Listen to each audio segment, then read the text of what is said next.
Do you know about time prepositions in, on, at?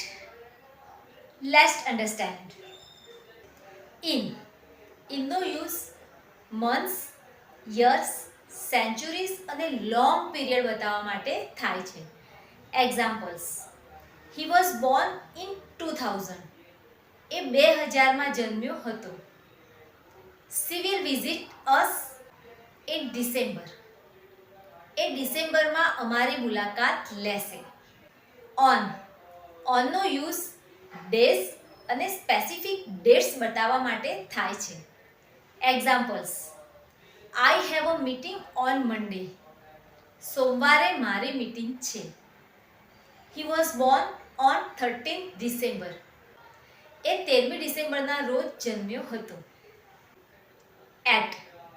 એટનો use ચોક્કસ સમય અને festival બતાવવા માટે થાય છે. Examples: the train leaves at 6 PM. Train સાંજે 6 વાગે નીકળશે. We pray at Diwali.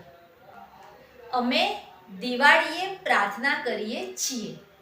So finally, in long period માટે, ઓન ડેઝ એન્ડ ડેટ્સ માટે, એટ એક્ઝેક્ટ ટાઈમ માટે ઉપયોગી છે. સો ફ્રેન્ડ્સ, ગ્રામર ઇઝી છે બટ પ્રેક્ટિસ મસ્ટ.